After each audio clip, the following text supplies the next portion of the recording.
I kind of miss being over on the analyst desk. It's definitely fun with all the little jokes going back and forth. Everybody's friends, though. I do want to respond a little bit to the analysis that they did, though, because they were split on my criticisms of the Abyssal Scepters. I just want to say, I think that rushing as the first item in both your solo lanes could be a little bit inefficient if Kennen had Hourglass, or if Ahri had the other source of magic resist, like Athene's, then anyway. There we go. A little bit more analysis coming through on this side as well. So it's time for our second match of the day, guys. It's Korea's SK Telecom T1 versus the international wildcard champions, Lithuania's Gaming Gear EU. Seems like all the pressure is on SKT1 to perform well in this match. They came into the tournament as favorites to win this group, but OMG pressured everywhere, and he pressured everywhere that Faker wasn't, I guess, because Faker held on to his tower, and that's how OMG came up with their win. SKT is really all about Faker so far at Worlds. He's been great. He's been involved in 25 of SKT's 26 kills. Stone cold. Yeah, stone cold, and a lot of fans, and no surprise, he's incredible to watch. And today, that incredibly tough task of shutting down Faker falls to Gaming Gear's Mazarine and Alanir.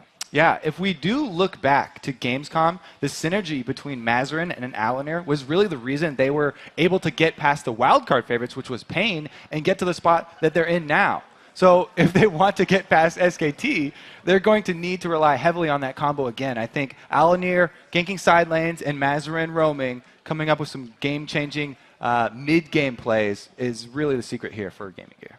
Well, everyone says that they want to go up against Faker and prove themselves, and now they've got the chance here, the guys from Gaming Gear. So let's have a look at the starting lineup, starting with SK Telecom T1. On the blue side, they are Impact in the top lane, Bengi in the jungle, Faker in the mid lane, Piglet AD carry, and Poohmandu the support. And on the red side, it's Gaming Gear EU. NBS is up top, Alanir is in the jungle, Mazarine is mid, Deadly Brother on AD, and Inspiro on support. I just want to remind people here who have maybe overlooked Gaming Gear and not really seen where they've come from, because to get into that international wildcard finals at Gamescom just, well, less than a month ago, I guess, by now, they actually played through the CIS and Baltics qualifier that had hundreds of teams in. I think a 256-team bracket that they actually got through to get to Moscow in the first place, win there, and then get to Gamescom. So, now, these guys, despite having, let's be honest, a rough start in Group A so far, they can pull off upsets if you don't watch out. Yeah, they've fought a long ways to get here. So let's get into Champions Select and see what's going to go down on this one. Coming quickly here as we see SKT banning out Orianna, Thresh, and Renekton, 3 champions that Gaming Gear really have been relying on. Yeah, the one thing they did let through is the Sona, which Gaming Gear put a very high priority on. They did take away, in exchange for letting them have the Sona, they've taken away that Renekton for the top lane from NBS, though. Now, there's a lot of cheering from the crowd here as we switch through the likes of Alistair, Tryndamere, Brand. Let's not forget, Gaming Gear have played Tryndamere in the wildcard tournament. Yeah, but here, they've played pretty much the same things. It's been Jarvan, Renekton, and Thresh as their core 3, and then a Trinity Force AD and an Assassin mid for Mazarine so far. So Gaming Gear already changing it up. Because the Renekton was banned out, they pulled in the Aatrox, and I finally get to cast an Aatrox game, but I think it will be a top lane Aatrox, which is a little bit less exciting because I love jungle. We saw a little smile from Faker there as he trolled the crowd with that brand hanging in there, but that was switched out in the end to the Ezreal. Mordecai, so that's not going to happen. We should talk about SKT. Zyra, Shen, Ezreal picked up for them. Okay, so they have the disengage there from Zyra. Very, very popular support nowadays. Sona still being left up for Gaming Gear. I think they'll lock that in as their last support. But with the Shen as well, they do have that global pressure that's going to come from the top lane. So, other side, Gragas, a big pick for Mazarine, and probably his second champion to really go to after Orianna, which of course was banned out here by SKT1, and that Sona, as you said, probably 100% likelihood of that getting locked in here at this stage. pretty familiar lineup for Gaming Gear. Yeah, let's talk about this Gragas on Mazarin, because this is actually a very big pick for them. Orianna has been banned out the whole time. He had a lot of game-changing plays on Orianna, but Gragas was his second favorite champion at Gamescom. He got a Baron steal that basically won them the game. He's got picks in the late game. He's very, very accurate with that usually risky ultimate from Gragas. If you miss the Gragas ultimate, we've already seen teams, some of the Korean teams, like Ozone. If you miss that combo, then Gragas is a very, very weak mid laner. But Mazarin usually on point with those, and that's where a lot of Gaming Gear's success comes from. Right now, SKT T1 got to be picking up the Fizz here for Faker in the mid and a Vi. Teemo, right. I'm not going there. I'm excited for a Faker Fizz because Fizz is a flashy champion.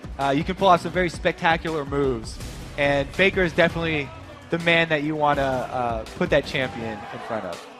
So cycling through the likes of Victor in there as well. This guy, the crowd is even more excited than me for these interesting picks. In the end, though, this Zac probably a likely choice for MBS. I'm quite surprised that Jarvan has not even been touched here, because Gaming Gear, they've played 2 games, both of them with Jarvan in the jungle.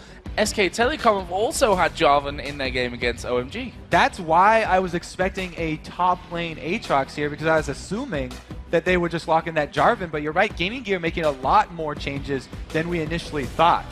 And Corki is definitely an upgrade for them as far as Trinity Force ADs go. Shucks. And there is the Jarvan, just as we thought from that one. So that will round out Gaming Gear's team, and I think a very strong team overall here, and very comfortable picks for them generally across the board. So again, they have that same mid-game AoE damage that comes from the bottom lane. Corki, with all the missiles and Sona's Flash Crescendo ability, gives them a nice control over the mid line, where the game-changing plays, really, like we said, are going to come from the Mazarin, the long-range Gragas ultimates. They're going to hope to split up this SKT team. Meanwhile, SKT on the other side, they're looking for the Vi Fizz combo. That means somebody's dead right there. Yeah, and, well, for Gaming Gear, they've got to try and avoid that one, but usually when you see Vi coming, it's kind of too late. You need to predict where Vi's coming. That's a real key point to that one. So it's 2 very strong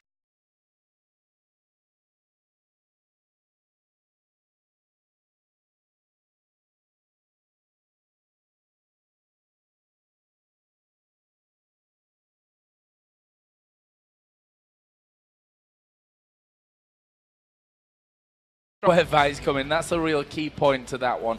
So it's 2 very strong teams here on very different stages of their whole tournament, I'd say. Obviously, SKT T1 not having the best start to things. They're losing out there to OMG. On the other side for Gaming Gear, they're rock bottom right now, and hopefully this day off that they had yesterday, they've really managed to group and talk about things and get over what I think were a lot of nerves as well for them. They don't seem too down, though. It seems like they're in good spirits right now. And the other thing that goes in with that Vi and Fizz, by the way, is going to be a Shen, which you will see coming, but it's going to be devastating when they get to the back line. Well, then, let's have a look then at you guys and what you've been thinking about this one. Something tells me it's not going to be too close. LolEsports.com says 93% of you believe in SKT to win this one. All the analysts said SKT as well. I guess I'm going to have to go with Gaming Gear just to be the possibly one person in the world, along with the other 7 that are right. All right, guys, write that one down. Joe is for Gaming Gear here. Let's keep track of his scores. That doesn't count onto the caster's total. We'll just throw that out there right now. So let's get into game then. Here's SK Telecom T1 versus Gaming Gear. An incredible matchup. We're hoping SKT, they could be angry coming into today's play after that ropey game against OMG, though. And Gaming Gear, they have had very, sporadic spots of brilliance. In the mid-game, they've had some team fights where they win when they're already down by like 10k gold, yet they still come out ahead in one of those later game team fights. So they do have the ability to even win after they're already behind. So if they can get off to a good start, then maybe you and that 7% of the fans could show everybody that they've put all their eggs in this SKT basket erroneously. I got you, 7%. We're good for this one. Right now, Gaming Gear are down on the bottom side of SKT's jungle. SKT were up in the top side of Gaming Gear's jungle. See that those wards closely identical on both sides of the map. One difference, however, is that Gaming Gear already had a ward there by red and spotted them moving around. So they will have knowledge, but you're right. Those are the sort of classic dual red side invades. I mean, SKT1 are the ones that have the lane ward, so they'll see Aatrox going up top.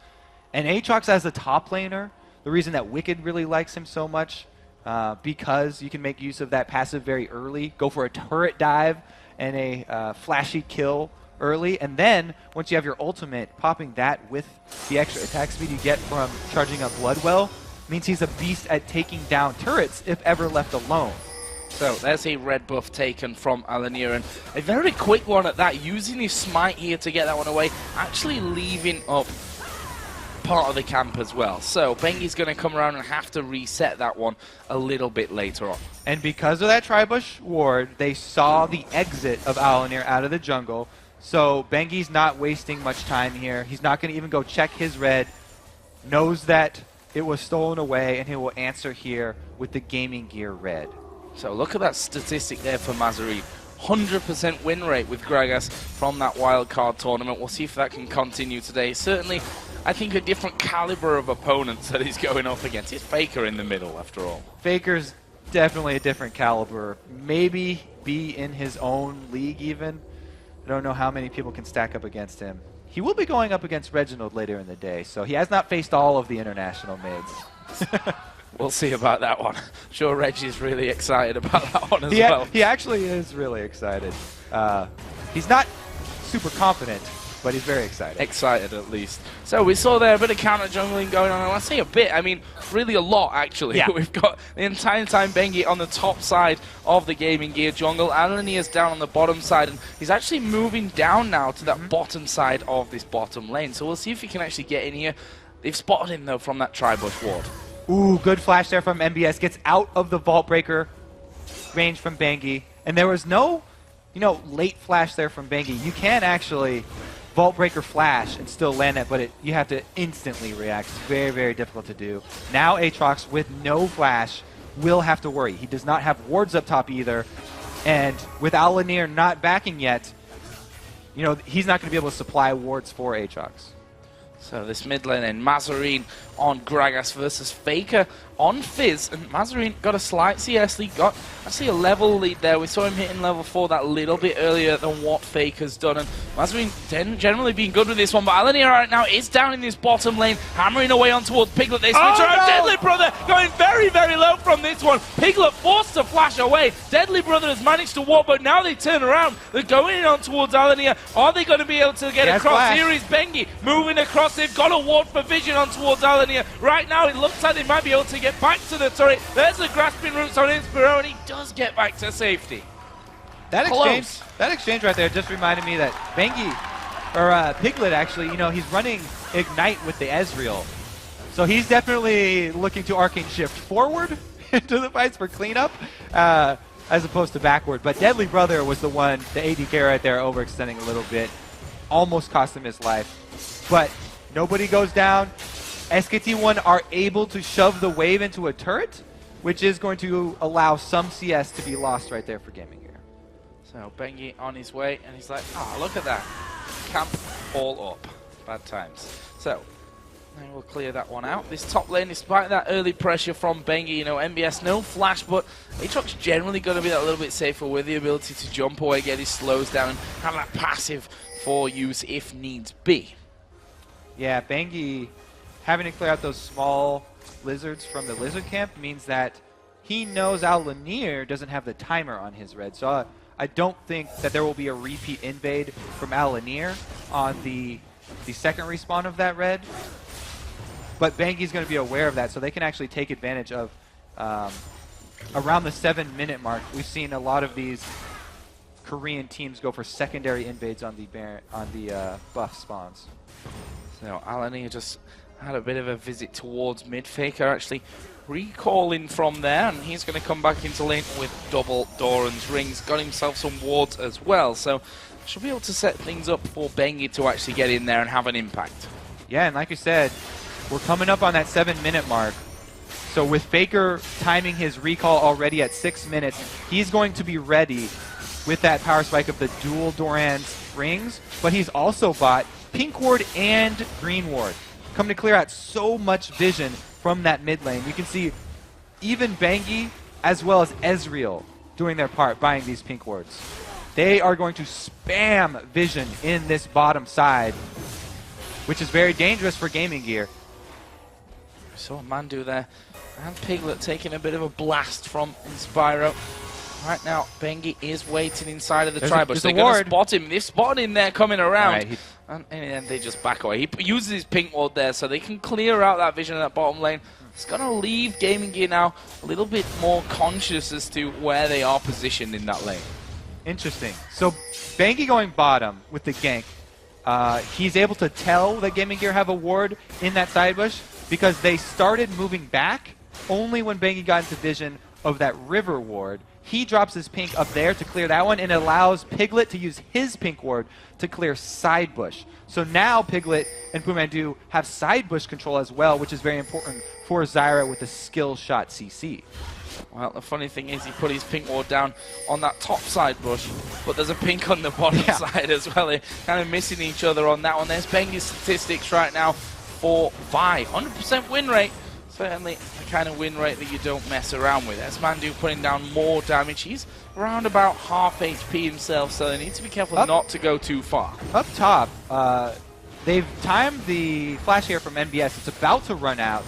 So Bengi's making moves up there, but they've already been able to fill in a ward, easily bypassed by Vi with the dash that she has. And NBS, he's got another 20 seconds left on his flash. He won't have it for the gank. There is the taunt coming in. Where's MBS going? He's actually headed around the other side. Will pop his ultimate here. Jumps over towards that tri-bush. Already taking a good chunk of damage going through that turret. Is Faker going to come up to this one? You can see that Mazarine started to work his way down. And MBS, where's he going to go from here? He could have gotten out if they had a mid ward for vision.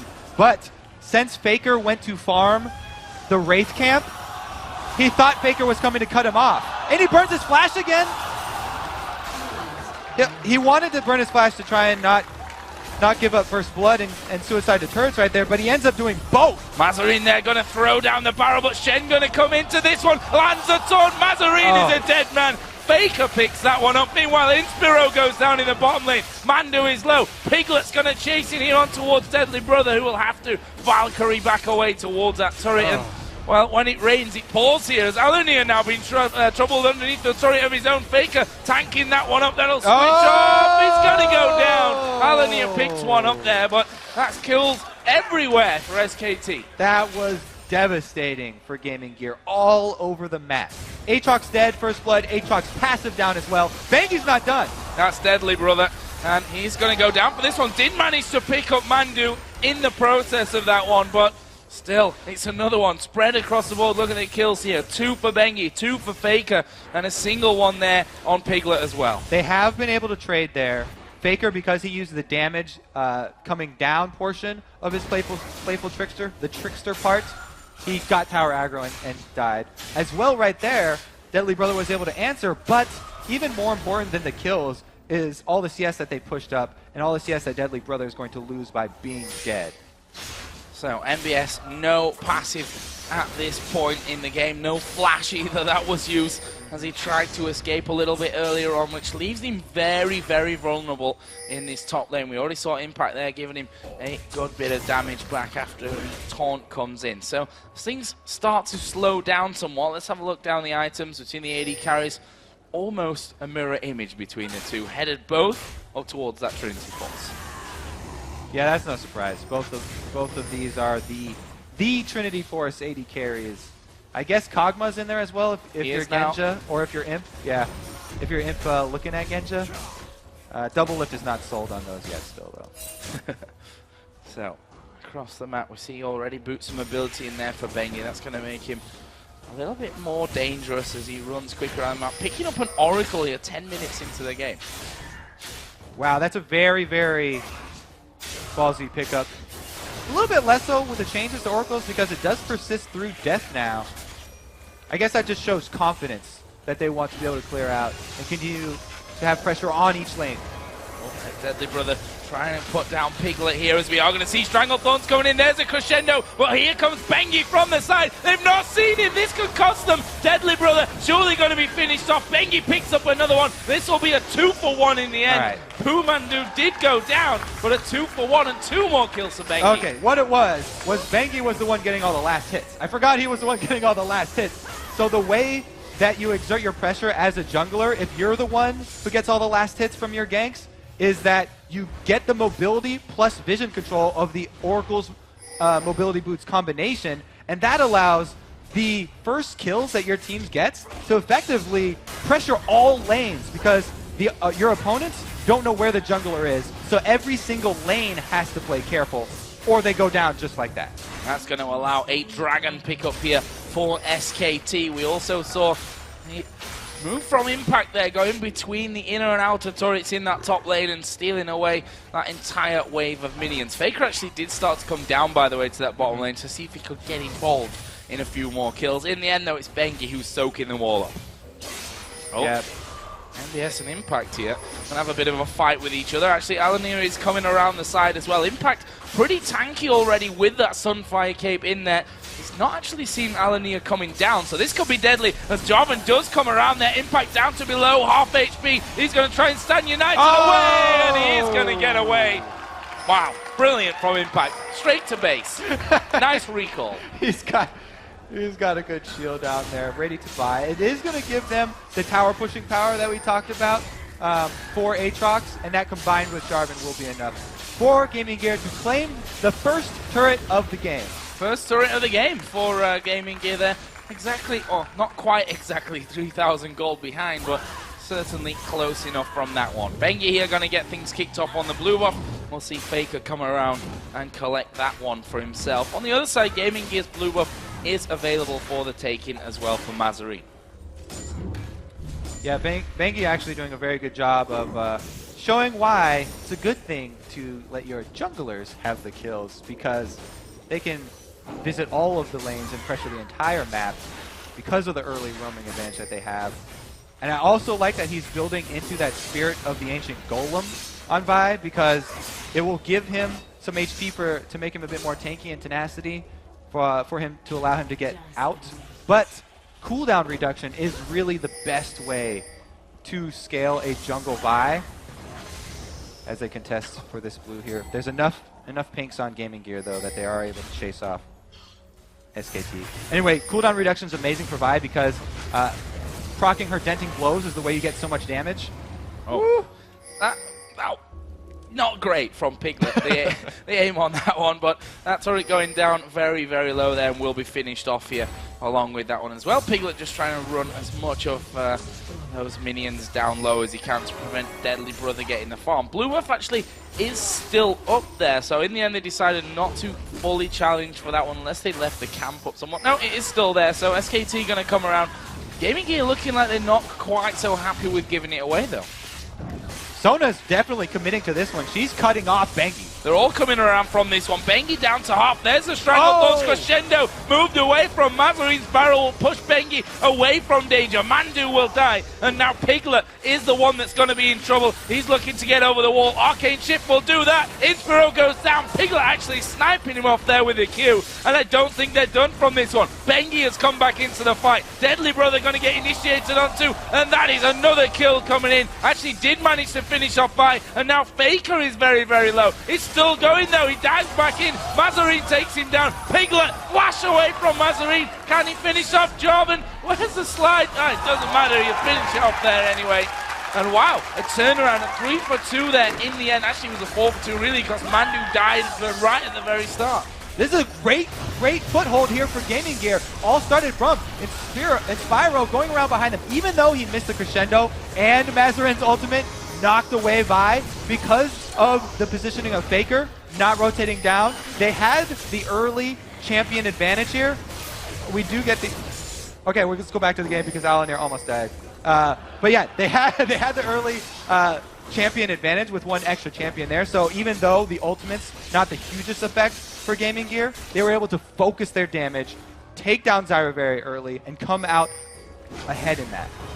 fact that they're keeping up here in kills shows that Gaming Gear not ready to roll over and give up on this one by any stretch of the imagination.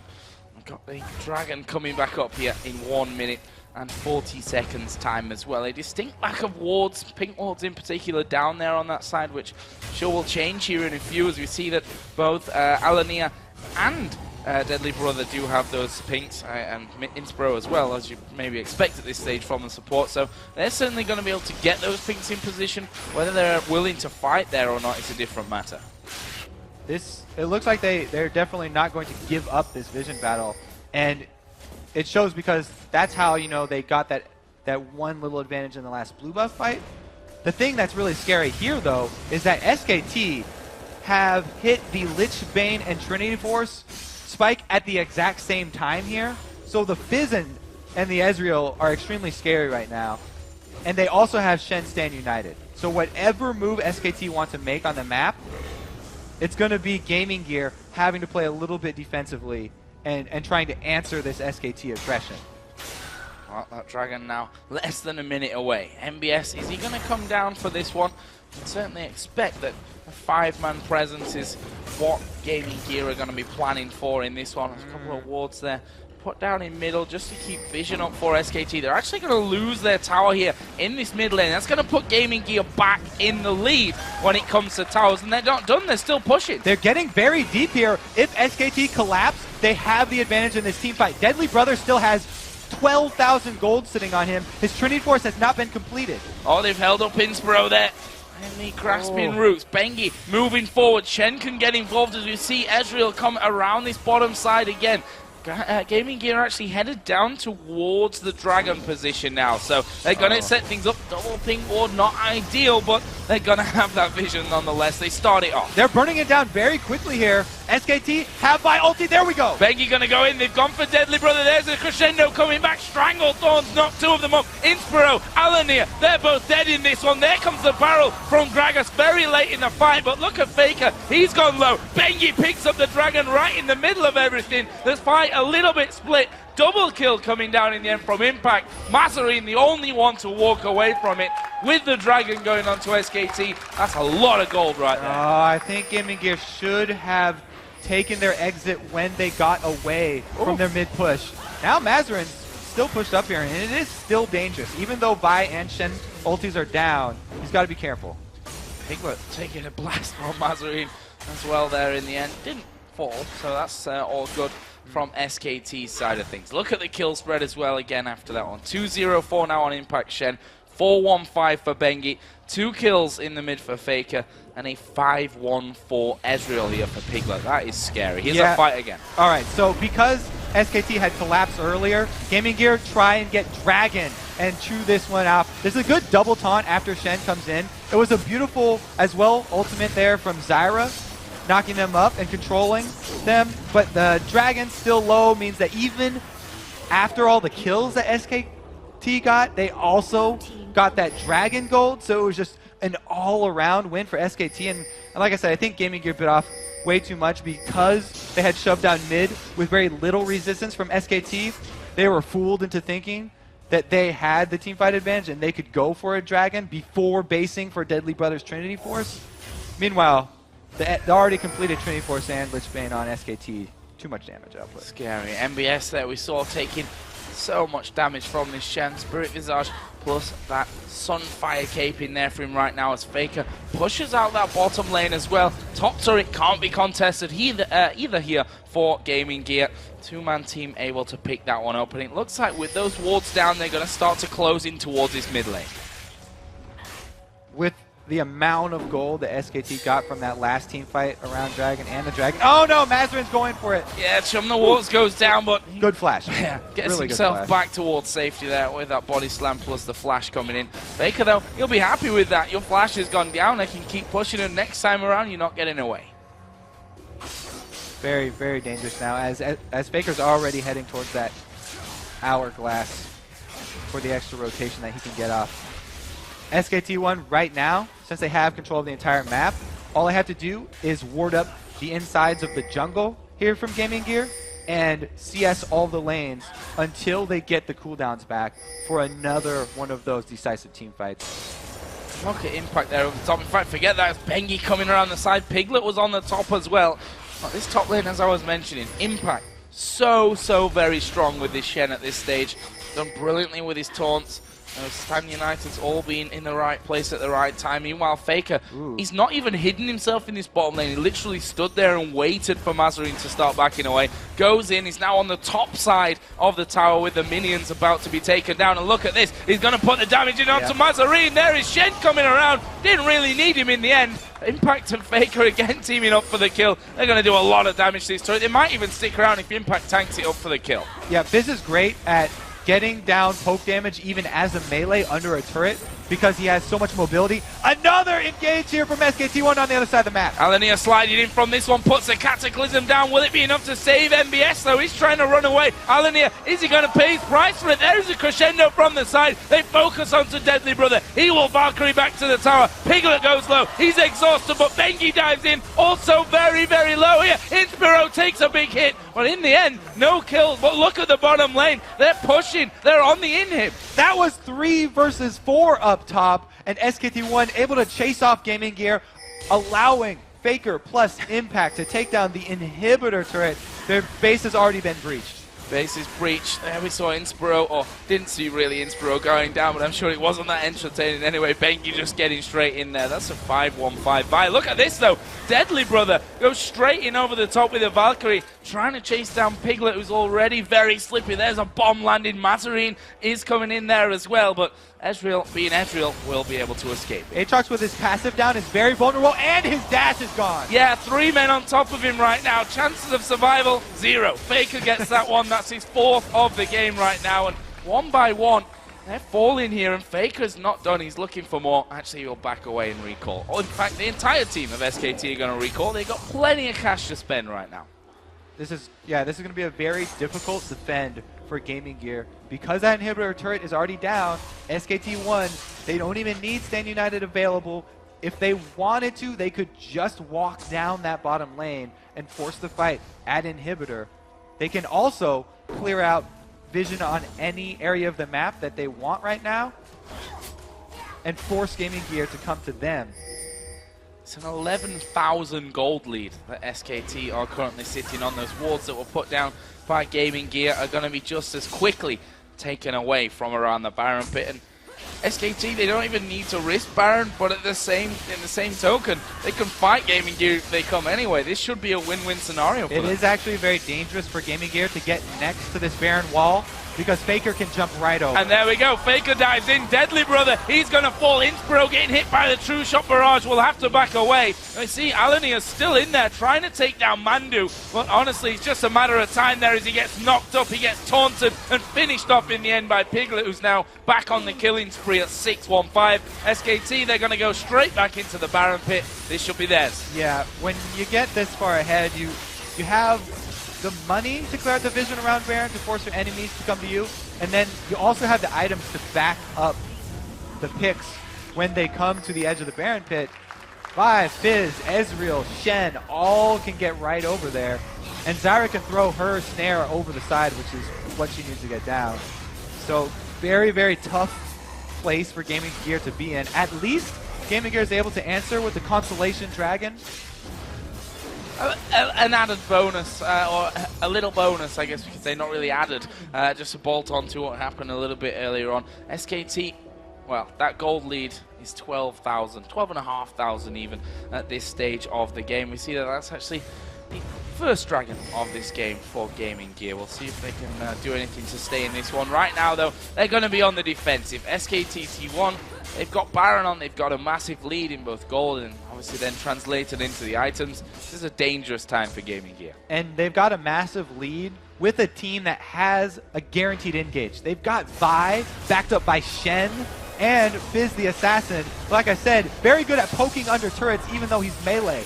Wow, that's Alan here. Two-shot barrage comes across there. And just that combo almost taking him down. Faker moves in as well. Suddenly dances back, and all that time has managed to pick themselves a turret. Faker actually uses Zhonya's there, but Mazarine didn't explode the barrel till the Zhonya's actually came out, and he took the damage for it anyway. Never mind, Faker goes back. Rest of SKT still hanging around there. Shen still pushing this bottom lane out. there's not a lot left in this game for Gaming Gear. And they continue to push as well there on the steps, and there's so much on the back foot here. And SKT, honestly, they're going to have to make a big mistake. Probably even more than one mistake at this stage. Everyone always talks about, you know, the huge spikes that Fizz gets when he gets his Lich Bane, but it only gets scarier from there. Because like I said, that adds another AP ratio onto his kit, which means the later the game gets, the more scary he gets. He can chunk people down even under turrets at this point and get out unscathed. It's so dangerous for Gaming Gear to even get close to him. And there we see it. Alanir almost hundreds as it is taken down. It wasn't on screen, but that was basically what I was talking about. Oh, the rest of them going into this one, though. We see Inspyro going solo. He'll be finished off by Impact. The rest of them, they're underneath the 2 Nexus turrets right now. Impact not caring about that whatsoever. SKT have taken down 2 men. They may look to get their second inhibitor from this one. They probably will get it with this as well. Shensen United here is going to protect Faker, but they won't actually re-engage on Mazarin. This is going to be 2 inhibitors down, though. SKT with a massive lead. Massive lead. And I'm not sure if Gaming Gear can even think about going for the fight again. Taunt comes down onto Deadly Brother. And with that regen that they're grabbing from that Baron buff right now, they're leaving the base with only Faker remotely low from that last engagement. They're going to rotate over to the top here. They feel like doing they it want by to the clear book. out every single lane. Faker's going to go spend his... Oh, it's only 900 gold there. So they're actually not going to get a whole bunch by him basing. He goes back for Home Guards. Was that the upgrade he just purchased? Yes. Home Guards picked up there. They don't actually need that at this point. Not particularly, but he's full health now at least when he comes back into the action. You can see that all those pink wards down and wards giving him complete vision control over Gaming Gear's base with that Baron still running on them. Not too much time left on it though. Gaming Gear have slowly but surely lost a big portion of that base. Only the 1 turret still left in that top lane. Faker isn't with the rest of the team right now, and Gaming Gear are kind of at that point where they're like a caged animal. They know they don't have much hope left, so they'll make a reckless move right now. They will go for this Bengi Piglet duo that's standing up by the turret. It's one of the only moves that they really have left, is hoping for a Mazarin ulti, someone by themselves into turret, and capitalizing very quickly. Other than that, it's really SKT just pushing in for the win. Well, at this stage, that Baron buff has now run out. Deadly Brother trying his best to spam his abilities and get them away from those Nexus turrets. The final final inhibited turret will be focused and finished off. There is Impact going in. Stranglethorn's knocked 2 of them up. They're not going to escape from that one. Now they go on towards Mazarin. He heads back up towards the fountain, and MBS becomes the focus. But they're going to go in towards these Nexus turrets. The first one going to go down. Alanir goes straight in there. They pick 1 kill up, but they're probably going to pay the price of the rest of them for this one. NBS using his passive there to stay alive for a little longer. Mazarin, though, the only man left alive. They're diving him here right underneath the fountain. There's the last second on it from Faker. He does go. No, he doesn't die in the end. Just about survives. SKT finish off the Nexus and the game. Brilliant performance. They pick themselves back up. Yeah, that was a very clean little initiate there by Mandu at the end. But SKT really, after the mid-game team fight there, where Gaming Gear basically forced the issue themselves. After SKT1 got that lead, they never let it go. Yeah, not making too much hard work of it, I think. And see that shake of hands between these 2 teams. Very respectful, sportsman-like behavior as you would have come to expect at this stage of things. And you know, Gaming Gear, that's another loss for them. Mazarin still got a smile on his face at this point of things, and we talked about this yesterday, that for the likes of Gaming Gear and Manesi, who don't have really any major stage experience, even if they were to come here and end up losing every game, the experience is something that they can use moving forward to when you look towards Season 4 even. Yeah, these guys do have a really good attitude about it, and they are increasing incrementally in skill level. They're getting off some very good mid-game team fights against these world-class teams, so this is literally the best practice that you can ever have in League of Legends. Well, another big win there for SKT T1. We're going to head over to Riv and the crew for a breakdown of that dominating win. Thank you very much, gentlemen. And it's actually one of the games that we kind of thought would go the way it did, coming out of coming out of picks and bans for their champions. It was really something different actually coming in for Faker that we noticed is that Fizz pickup. Yeah, and this is really a testament to SK Telecom's versatility here, because actually that's the first time Faker has ever played Fizz in a professional match. And that is his 19th different champion in 51 professional games. So that gives you some idea of the scope of his champion pool. And it's also only the third game that Piglet has ever played on Ezreal. So they're trying to mix it up here, trying to get some different strategies in. And I think that's a good sign. It really surprises me that he would pick something new and show it against Gaming Gear that like other teams in the group are going to pick up on, oh, he plays Fizz. But at the same time, I think he might just be flaunting his huge champion pool, being like, I'm Faker, I play everything, and I'm good at everything. I just think it's the opposite. If you have a chance, if you get into a game where you're top favorite to win and you have a little bit of leeway, let's face it, they're outclassing the other I'd agree team. with that. all respect to Gaming Gear, you cannot like discredit that SKT1 is like a giant compared to them. And this gives you a little bit of leeway to try new champions, still at a world-class level in front of the crowd, like the same setting, just to introduce something new. But not only that, I think it's actually good to use it because at this point you're saying, hey, look what Faker can play, and you may not have thought it's a threat before. That's another ban that Faker can absorb right now, and I think it goes further in the mind games that way. Yeah, specifically with the Ahri Fizz play we've been seeing so much of, and people trying to pick Fizz against Ahri, even though it hasn't been scaring people off the counter pick as well, it could just be another thing that adds to Faker's repertoire. And just one more thing about that game, with these picks, with the definitive win that was found, it was a slow start there for SKT. They kind of put their hard hats on before really going full force. I think at the beginning we still saw SK Telecom being a little shaky in that game. They were over-aggressive at times, but really when it came to that dragon fight, you could see how well, Kobe was talking about the power spike that they got with Trinity Force and Lichbane. They knew it was a great time to fight. And not only that, but their team fighting was virtually immaculate. When they came in with the Assault and Battery, it chained perfectly into Vault Breaker, then into Shenton, then into Zyra. And so that chain CC, that's what we expect from SK Telecom, and that's what allowed them to take the dragon and 4 kills, and Gaming Gear got absolutely nothing in return.